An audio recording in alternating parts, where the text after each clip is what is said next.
On May 6, 2010, an independent day trader operating from a bedroom in West London caused a temporary loss of nearly $1 trillion in market value from the United States financial system in under 36 minutes.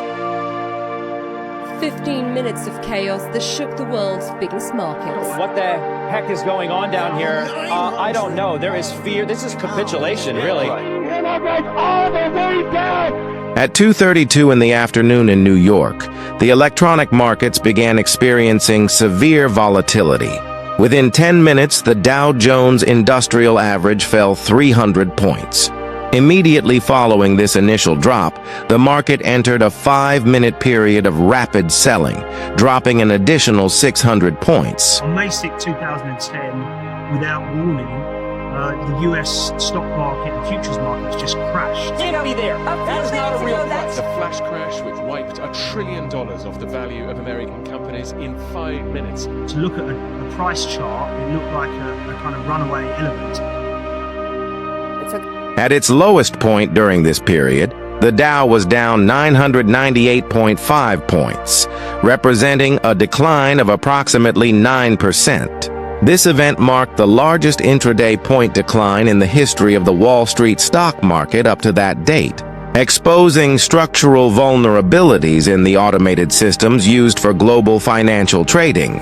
The individual responsible for this disruption was Navinder Singh Sarao, a 26-year-old trader who lived and worked in his parents' semi-detached house located in Hounslow, West London. Sarao operated outside the traditional institutional framework of Wall Street, possessing no seat on the New York Stock Exchange. His trading activities were conducted through the Chicago Mercantile Exchange, where he bought and sold E-mini S&P 500 futures contracts. These financial instruments allow traders to speculate on the future value of the S&P 500 index.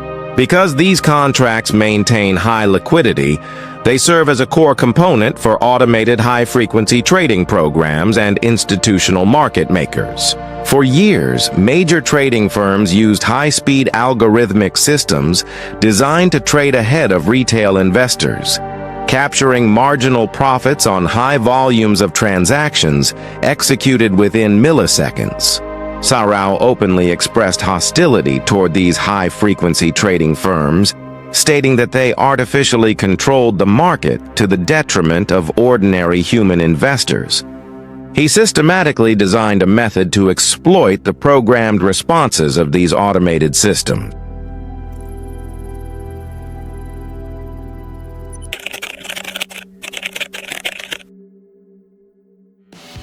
By 2009, Sarao purchased a commercially available trading platform called TraderRoute and hired a computer programmer to modify its source code.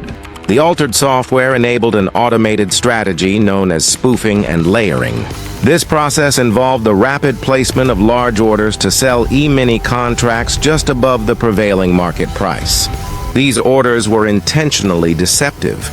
The modified software was programmed to cancel or alter the sell orders fractions of a millisecond before they could be executed by a legitimate counterparty.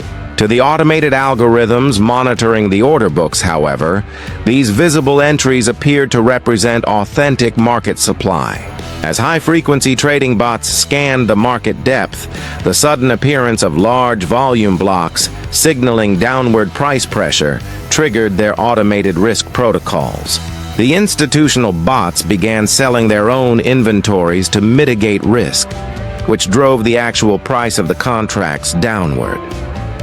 During the afternoon of May 6, 2010, this automated interaction created an escalating feedback loop. Over the course of the trading session, Sarao deployed his algorithm to enter at least 85 distinct spoof orders for E-mini contracts. At various intervals during the day, his non-executed orders constituted more than 20% of the total visible sell orders in the global E-mini S&P 500 futures market. Immediately preceding the market drop, Sarao's software modified or replaced these automated orders 19,000 times before issuing a final cancellation command. The automated infrastructure of the exchange was unequipped to process this level of artificial order imbalance. This localized pressure occurred simultaneously with an authentic, large-scale transaction executed by Waddell & Reed Financial Incorporated, an asset management firm that placed a $4.1 billion sell order of E-mini contracts to hedge its portfolio against prevailing market stresses.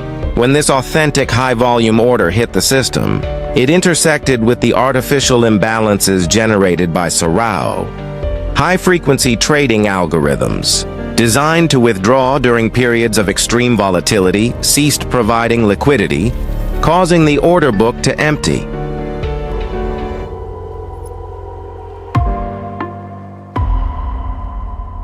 The lack of continuous market making resulted in a complete systemic breakdown between 2:42 and 2:47 in the afternoon. On May 6, 2010, without warning, the US stock market and futures markets just crashed. Can't be there. That is not a real. Digital assets briefly traded at extreme anomalies, with certain blue-chip equities valued at pennies and others at thousands of dollars due to the absence of rational bidding. The market stabilized shortly thereafter. By 3:07 in the afternoon, within 20 minutes of reaching its lowest point, the index recovered the majority of the 600-point drop. Sarao's strategy succeeded by inducing algorithmic panic, purchasing authentic contracts at the deflated prices caused by the sell-off, canceling his outstanding spoof orders, and capturing profits as the market returned to its baseline value.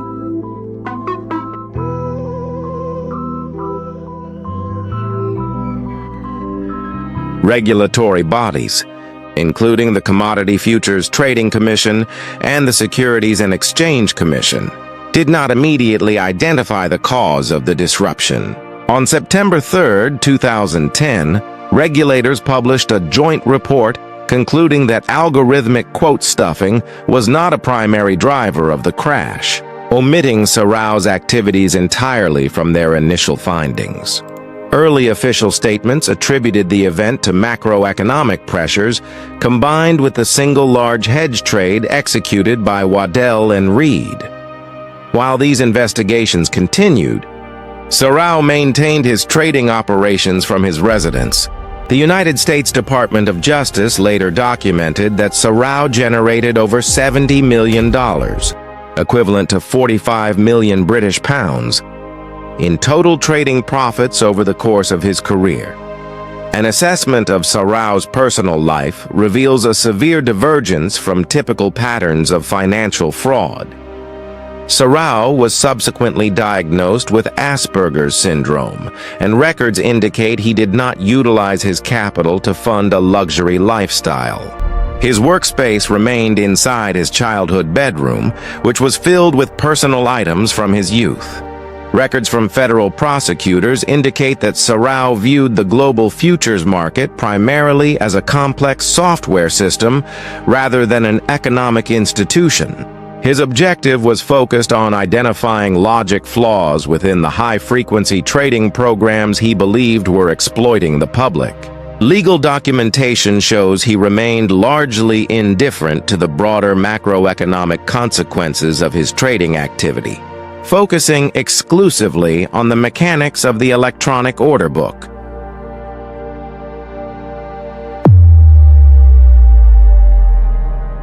This indifference to material wealth was reflected in his daily expenditures. Sarao consistently avoided basic personal expenses despite possessing tens of millions of dollars in net worth. He arranged his daily travel to proprietary trading offices in London to coincide with off-peak hours solely to minimize train fare. He routinely delayed his midday meal until late afternoon to purchase discounted half-price food items from local merchants. His capital expenditures were limited, with his primary asset purchase being a used vehicle valued at £5,000, and he regularly utilized commercial coupons for meals at fast food restaurants.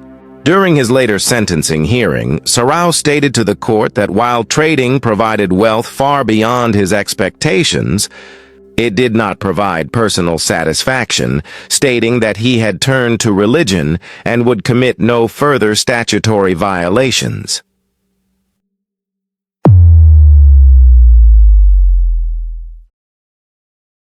While Sarao demonstrated high proficiency in navigating digital markets, he showed severe vulnerability to financial fraud in the physical world.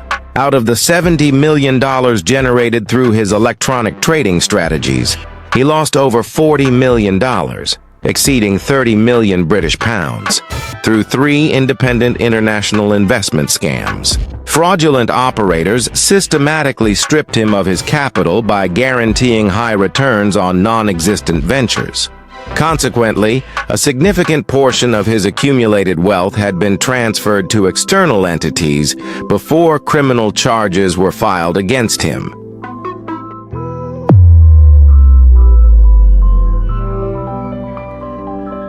The legal process began on April 21st, 2015, approximately 5 years after the market disruption.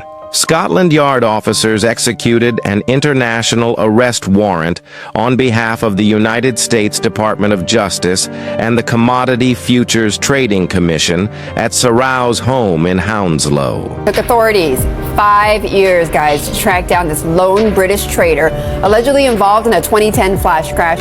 Following the arrest, federal authorities secured a global asset freeze covering $40 million. Sarao remained in the United Kingdom for over a year while contesting the extradition request, with his legal counsel arguing that spoofing did not satisfy the criteria for criminal prosecution under British statutes at that time. In late 2016, the legal challenges were exhausted, and on November 7, 2016, Sarao was extradited to the United States to face trial in the federal court for the Northern District of Illinois, where he entered a plea of guilty to wire fraud and spoofing. The formal plea agreement established that $12.8 million of his total profits were directly linked to illegal spoofing.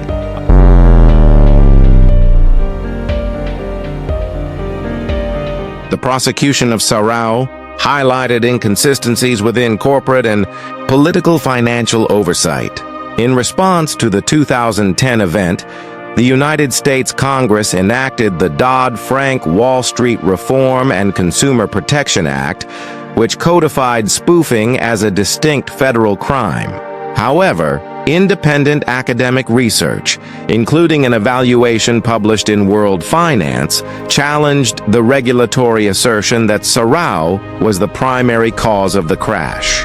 Academic simulation models indicated that the electronic markets on May 6, 2010, had reached a state of structural instability due to institutional liquidity thinnings and systemic design flaws within automated trading protocols. These findings argued that a flash crash remained probable even in the absence of Sarao's orders, suggesting that regulatory bodies emphasize the actions of an individual retail trader to deflect attention from the inherent instability of the automated financial infrastructure. Furthermore, internal logs revealed that the Chicago Mercantile Exchange detected Sarao's massive order book imbalances during the crash and issued a formal compliance warning to his account. Sarao responded directly via email to the exchange staff, dismissing their compliance inquiries and stating that his actions represented legitimate market participation. The exchange took no immediate regulatory action following this communication, permitting a single retail user to continue placing orders that comprised 1/5 of the total market volume. The institutions tasked with market oversight failed to intervene during the event, though they subsequently allocated substantial state resources to prosecute the trader years after the fact. At the final sentencing hearing on January 28, 2020, Assistant Attorney General Leslie R. Caldwell stated that Navinder Sarao had misused advanced technology for capital gain and compromised the stability of the United States financial markets. The government initially sought a multi-year prison sentence. However, during the legal proceedings, prosecutors formally acknowledged that Sarao provided extraordinary cooperation to federal authorities. Over a multi-year period, Sarao assisted the Federal Bureau of Investigation and financial regulators by explaining the technical execution of algorithmic market manipulation. He demonstrated the precise methods used by automated bots to alter order books, providing law enforcement with empirical models to detect institutional market fraud.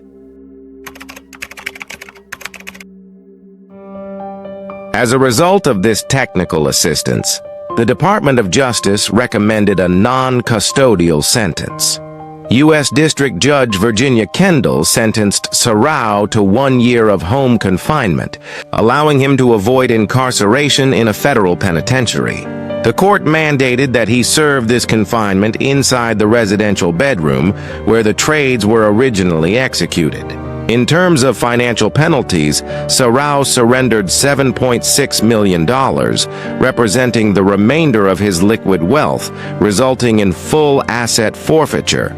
Structurally, the financial industry implemented mandatory, market-wide circuit breakers that automatically halt all trading activities for 15 minutes if the S&P 500 index declines by 7% or 13%. Establishing a permanent structural modification to global trading rules in response to the vulnerability exposed by a single retail trader.